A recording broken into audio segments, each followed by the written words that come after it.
প্রত্যেক দিনের মতো সকালবেলা একটু ঘুরতে বেরিয়েছিলাম। অর্থাৎ আপনারা বলতে পারেন প্রাতঃভ্রমণ বা বলতে পারেন মর্নিং ওয়াক। যাই হোক, প্রকৃতির দৃশ্যটা আজকে তুলে ধরলাম। এই দেখুন আমাকে হাসি মুখ, এবং আমার পিছনে দেখুন যেন তুলির রঙে আঁকা আকাশ। একটা শালিক পাখি ঘুরে বেড়াচ্ছে। এক শালিক সকালে দেখাতে নেই, দু শালিক দেখাবো, কথা দিলাম। আমি হেঁটে চলেছি, হাঁটতে হাঁটতে ভিডিওটা শ্যুট করেছি। সামনে একটি কাক, দেখুন কি যত্নে খাবার খাচ্ছে।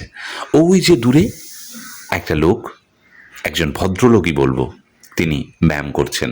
শরীর চর্চা করা কিন্তু প্রত্যেকের প্রয়োজন, আর সেটা যদি সকালবেলা হয় মনটা কিন্তু একবারে চনমনে হয়ে ওঠে।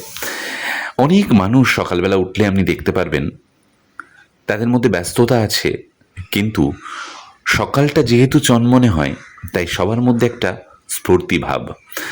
দূরে মাঠে আজকে ছেলে মেয়ে নেই, জানি না কেন, হয়তো স্কুলের চাপে আসতে পারেনি, কিন্তু মাঠটা কিন্তু তাদের জন্য অপেক্ষা করছে, বলছে তোরা একবার আয় আমার বুকে খেলা কর। চলতে চলতে আমাকেও একটু দেখিয়ে দিই, কেননা আমি যে মর্নিং ওয়াক করছি, নাইলে বুঝবেন কি করে।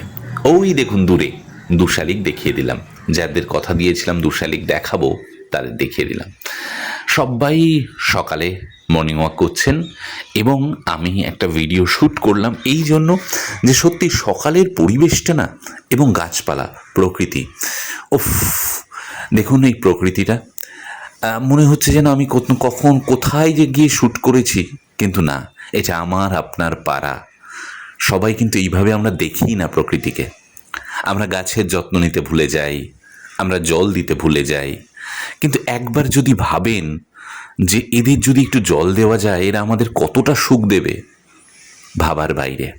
গাছের যত্ন নিন, বৃক্ষ লাগান, বৃক্ষ বাঁচান, কেননা সবুজের মধ্যে বেঁচে থাকা সে যে কি আনন্দের, যারা উপভোগ করেছে তারা জানে।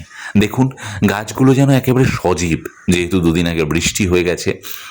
গাড়িগুলো দাঁড়িয়ে আছে তাদের মালিকের অপেক্ষায়, আর গাছগুলো ছাতার মতো দাঁড়িয়ে আছে ছায়া দিয়ে। ওফ, কি দারুণ!